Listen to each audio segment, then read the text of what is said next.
ಆರೋಪಿಗಳನ್ನು ಷರತ್ತುಗಳ ಮೇಲೆ ಶನಿವಾರ ರಾಷ್ಟ್ರೀಯ ತನಿಖಾ ದಳದ ವಿಶೇಷ ನ್ಯಾಯಾಲಯ ಜಾಮೀನು ಮಂಜೂರುಗೊಳಿಸಿದೆ.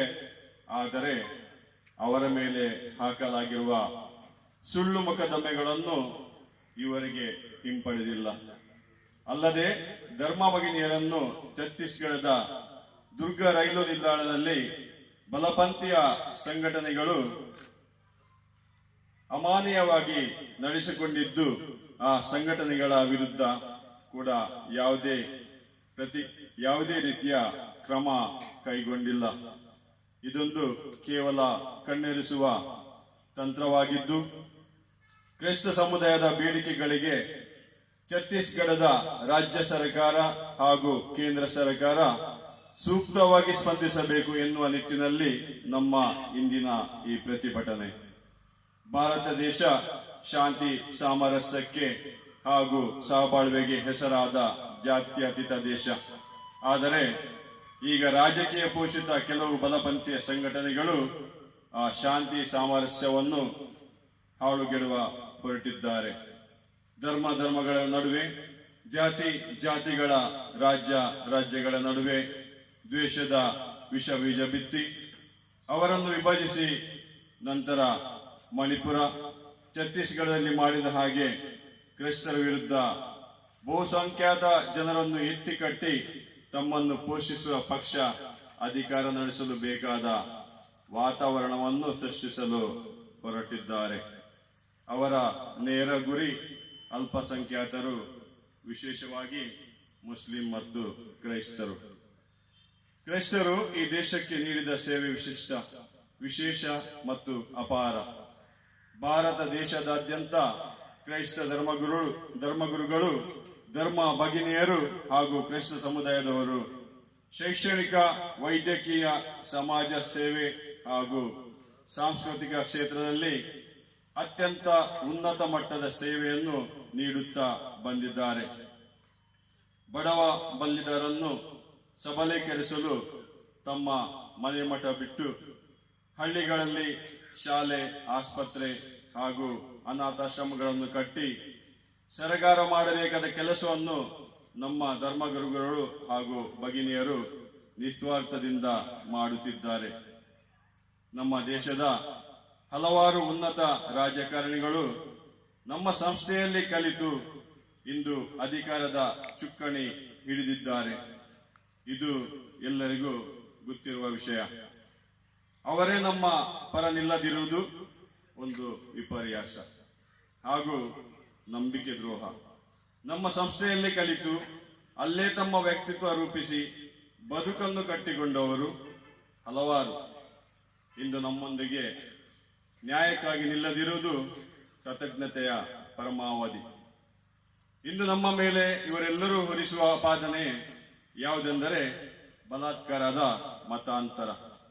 ಕ್ರೈಸ್ತರು ತಮ್ಮ ಶಿಕ್ಷಣ ಸಂಸ್ಥೆಗಳಲ್ಲಿ, ಆಸ್ಪತ್ರೆಗಳಲ್ಲಿ ಅಥವಾ ಇನ್ನಿತರ ಸಂಸ್ಥೆಗಳಲ್ಲಿ ಮತಾಂತರ ಮಾಡಿದಲ್ಲಿ ನಮ್ಮ ಸಂಖ್ಯೆ ಇಂದು 2% ಜಾಸ್ತಿ ಆಗುತ್ತಿತ್ತು.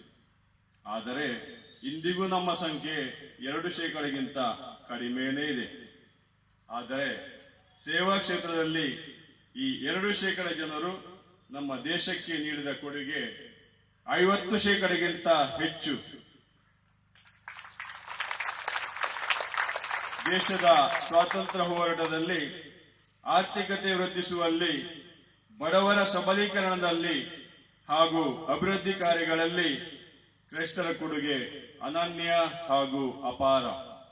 ನಾವು ನೀಡಿದ ಸೇವೆಗೆ ಇಂದು ನಮಗೆ ಸಿಗುವ ಪ್ರತಿಫಲ ದೌರ್ಜನ್ಯ, ಶೋಷಣೆ ಹಾಗೂ ಸಾಂವಿಧಾನಿಕ ಹಕ್ಕುಗಳ ವಂಚನೆ. ಕೆಲವು ವರ್ಷಗಳಿಂದೀಚೆಗೆ ಮಣಿಪುರ, ಒರಿಸ್ಸಾ, ಮಧ್ಯಪ್ರದೇಶ ಮುಂತಾದ ರಾಜ್ಯಗಳಲ್ಲಿ ಕ್ರೈಸ್ತ ಜನರ ಮೇಲೆ ನಿರಂತರವಾಗಿ ದೌರ್ಜನ್ಯ ಹಾಗೂ ಹಲ್ಲೆ ನಡೆಯುತ್ತಿದ್ದು ಕ್ರೈಸ್ತ ಧರ್ಮದವರು ಭಯಭೀತರಾಗಿದ್ದಾರೆ. ನಿರಂತರ ಅವರ ಮಾನವ ಹಕ್ಕುಗಳ ಹಾಗೂ ಸಾಂವಿಧಾನಿಕ ಹಕ್ಕುಗಳ ಉಲ್ಲಂಘನೆಯಾಗುತ್ತಿದೆ. ಮೊನ್ನೆ ನಡೆದ ಘಟನೆ ಇದಕ್ಕೆ ಒಂದು ಸ್ಪಷ್ಟ ಉದಾಹರಣೆ.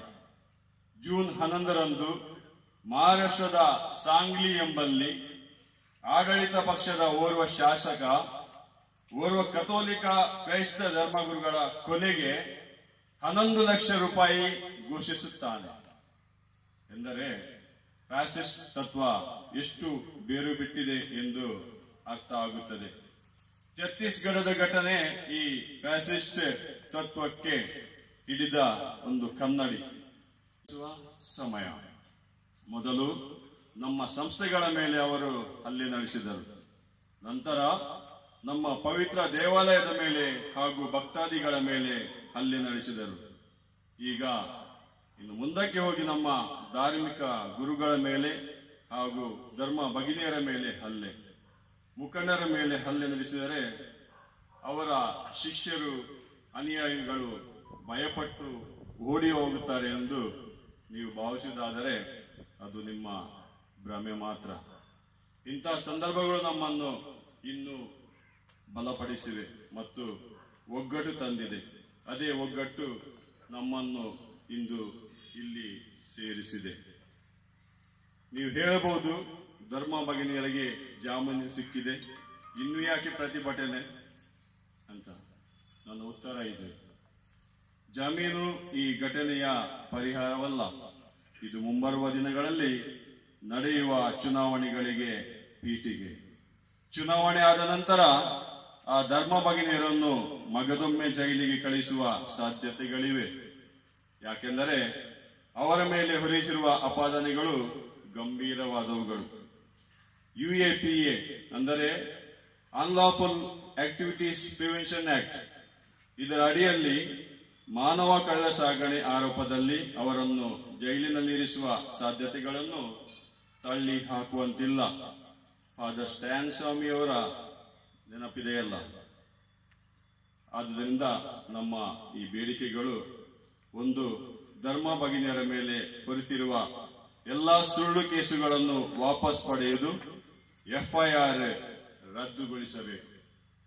ಎರಡನೆಯದು, ಆ ಧರ್ಮ ಭಗಿನಿಯರನ್ನು ನಿಂದಿಸಿ ಅವಾಚ್ಯ ಶಬ್ದಗಳಿಂದ ಬೈದು ಅವರ ಮೇಲೆ ಹಲ್ಲೆ ನಡೆಸಿದ ಎಲ್ಲರನ್ನೂ ತಕ್ಷಣ ಬಂಧಿಸಿ ಕಠಿಣ ಕಾನೂನು ಕ್ರಮ ಕೈಗೊಳ್ಳಬೇಕು. 3, ಅಲ್ಪಸಂಖ್ಯಾತರ ಮಾನವ ಹಕ್ಕು ಹಾಗೂ ಸಾಂವಿಧಾನಿಕ ಹಕ್ಕುಗಳ ಉಲ್ಲಂಘನೆ ನಿಲ್ಲಿಸಬೇಕು. ಆತ್ಮೀಯರೇ, ಬನ್ನಿ ಸಂವಿಧಾನಿಕವಾಗಿ ಅನ್ಯಾಯದ ವಿರುದ್ಧ ಹೋರಾಡೋಣ. ವಿವಿಧ ಧರ್ಮ, ಭಾಷೆ, ಸಂಸ್ಕೃತಿ, ಆಚಾರ ವಿಚಾರಗಳ ನಮ್ಮ ದೇಶವನ್ನು ಶಾಂತಿ ಸಾಮರಸ್ಯದ ಸುಂದರ ತೋಟವನ್ನಾಗಿ ಮಾಡೋಣ. ಎಲ್ಲರಿಗೂ ವಂದನೆಗಳು.